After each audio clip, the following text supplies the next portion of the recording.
Sophie Elton, age 12. Aubrey Wyatt, age 13.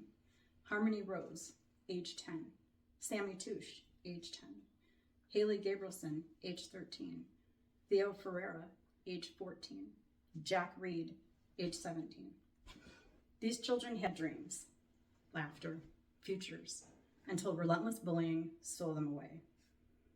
In the last year, each of these young lives ended in suicide, a heartbreaking testament to our collective failure. Take a moment to remember your own classroom days. Hear the laughs, the whispers, the friendships. Now imagine one of your classmates silently struggling with the weight of ending their life. 1 in 5 of those classmates has contemplated suicide, according to the National Institute for Child Health and Human Development and the Centers for Disease Control and Prevention. My daughter was one of them. Though I sensed something was wrong, I did not immediately grasp the magnitude of weight that her shoulders were bearing. In today's world, our youth are facing more emotional struggles than ever before. Lockdowns, practicing lockdowns, school shootings, a pandemic, natural disasters. Bullying should not be one of them. Bullying plays a significant role in adolescent suicides by creating an environment of psychological distress and shame, often silencing victims. Parents, caregivers, and teachers must recognize warning signs, withdrawal, behavioral changes, declining academic performance, and advocate for comprehensive prevention and better school support systems.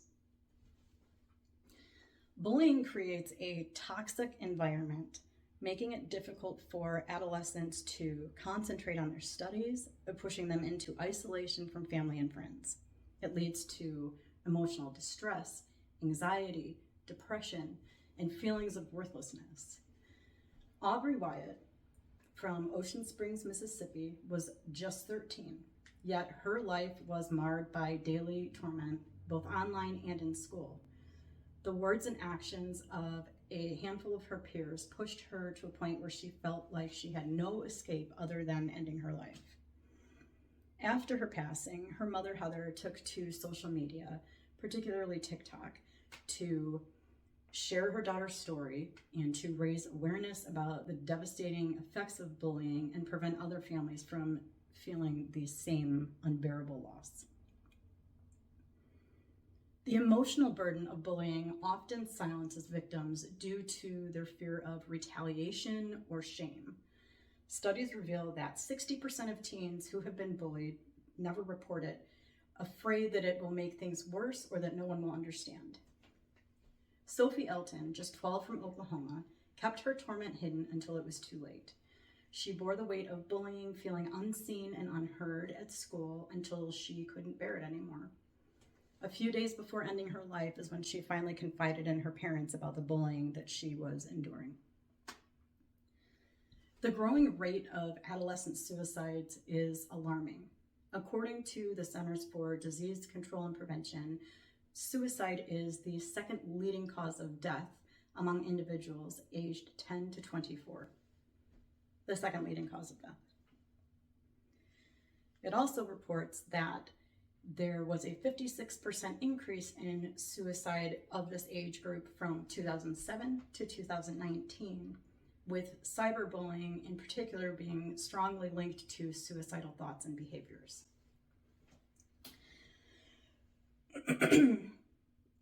Bullying is not a rite of passage. It's not something every child goes through or should go through. It's a repetitive, intentional behavior that makes victims feel isolated and hopeless, leading some of them to see no other way out. Addressing bullying and providing mental health support are crucial steps in suicide prevention. Consider the story of a young LGBTQ+ teenager who found solace in the Trevor Project, a nonprofit dedicated to suicide prevention and crisis intervention for LGBTQ+ youth.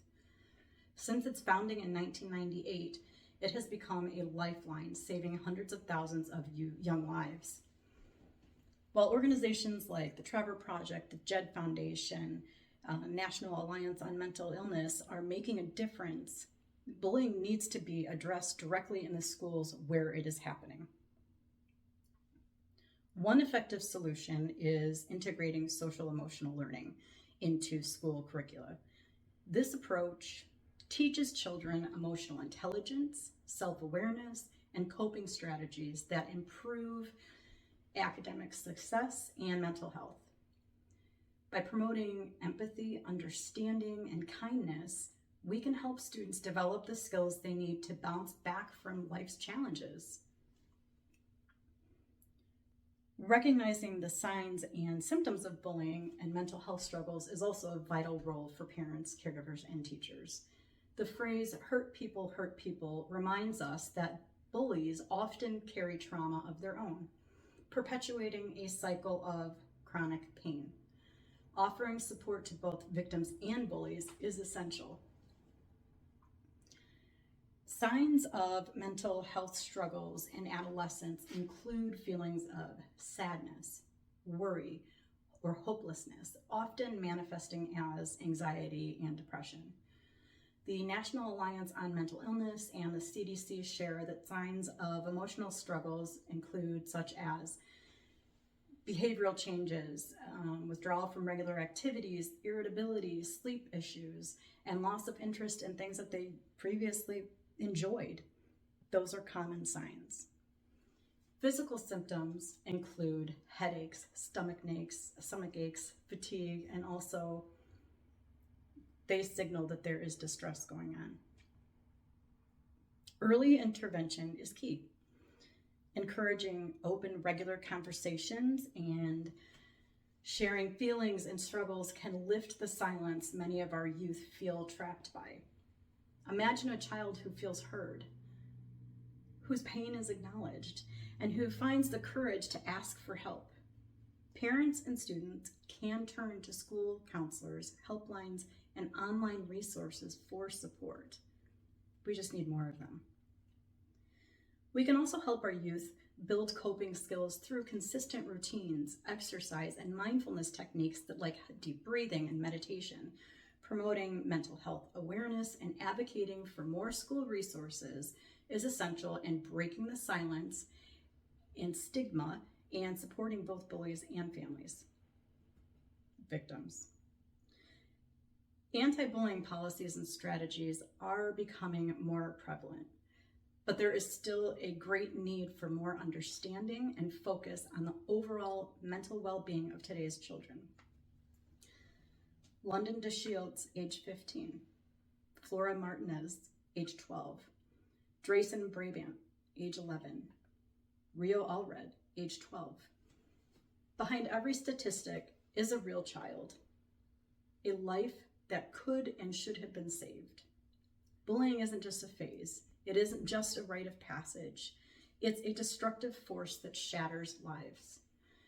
Its impact on adolescent mental health and its role in the rise of suicides cannot be ignored. These children deserve better. It is our duty to recognize the signs and step in. As parents, educators, community leaders, we need to be aware of the signs of bullying and provide the help. Let us create a world where no child feels invisible or hopeless. If we learn, listen, observe, and advocate for our children, we can save lives. Remember the condensed list of names I provided. Feel their absence and vow to make a change. Be vigilant, be supportive, and above all, be kind.